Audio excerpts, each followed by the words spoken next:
Welcome to the Japan Game Junk podcast. I'm so happy and thankful that you're here.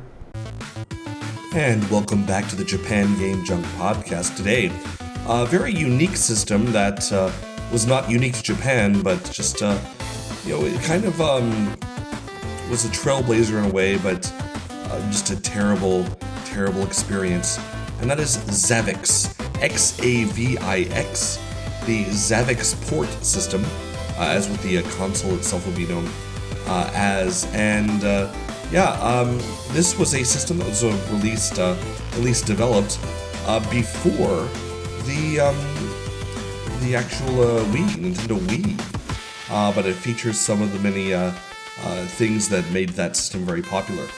So the Xavix port is it's a game system, but each game comes with a huge peripheral, and each game is meant to replicate sports or exercise in some way, kind of loosely in exercise in some ways too, depending on what you're doing. But the system itself had a big boom in Japan for a short period, almost, I guess, 20 years ago. The mid-2000s, I'd say 2005 to 2010. That's when they were in the stores, really pushed very hard. And then around the end of 2008 to 2009, they started to really flood the used shops. They've never been really accepted in the game shops, even though this is basically a game console system, but rather just kind of these sports simulation accessories, I don't know. But basically what the Wii was doing is very similar. So, for example, you could get the Xavix bowling game, and it was a big box, and it had the game, and it had a big bowling ball peripheral that would, it could match up its sensors to the Xavix system, and then you'd be bowling on the TV.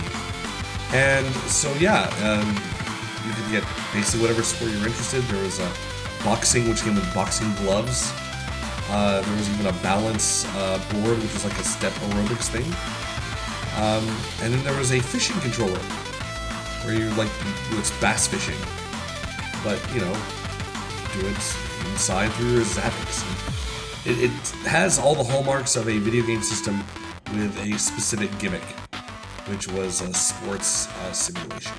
Now, all these things were better replicated in the Nintendo Wii, which had much better controller recognition and much better games that were made for it. All these games, they feel terrible.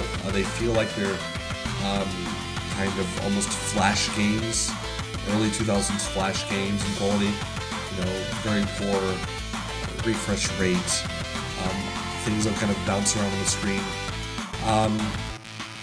It feels like it's a very weak powered, like it's like even systems that came out 10 years earlier, 3DO, especially PlayStation Saturn, would be more powerful than the Xavix. It's like a incredibly bad gaming experience. But the reason why they ended up so much in the used shops around that time, and even still now, very cheaply, is that because to use the system, of course, you need lots of space. Not only do you need space to actually play the games, but also where do you put all your stuff? Like, hey, extra bowling ball. Huge boxing gloves. Your balance board. So the thing is, the people who had lots of space, they would have had to already own their own home, and they already have lots of extras. But why would they be so interested in this really weak system and not just go to a gym if they had that much money for that kind of house? People would be intrigued by it. They might try it and enjoy it in a store display for a few minutes, and then buy it and realize they made a mistake and sell it off later on.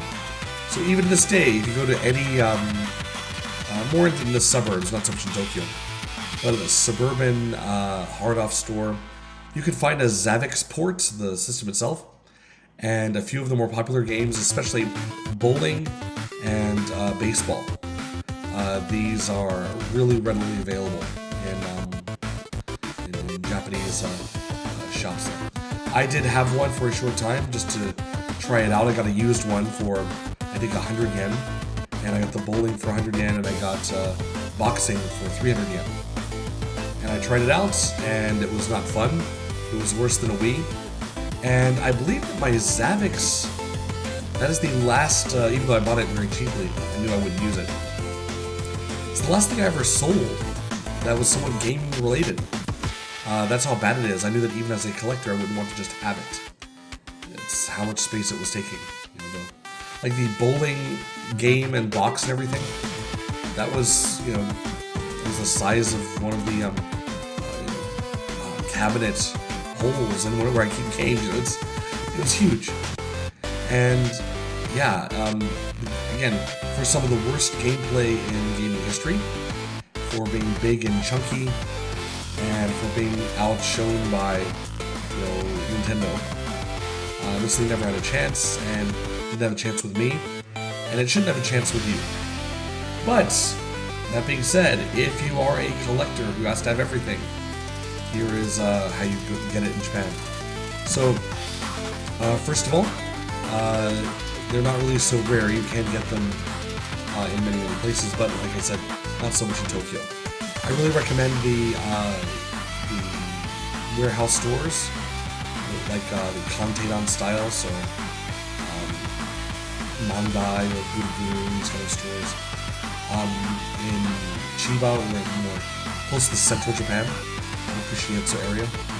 And also with the hard-off stores, also not in Metro Tokyo. And you can find the Xavixes, and as far as the price, you're not going to pay a lot for it.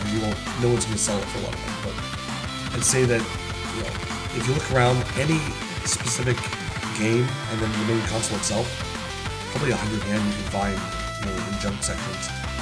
But if you want to get a really nice one or just get a guaranteed one, if you're worried about your ability to pick it up, I still wouldn't pay more than 500 yen for any of this. I think the most I've ever seen it in the past number of years was 1,000 yen for a used main console in the box, so you never really pay that much anyway. But anyway, at least as of now,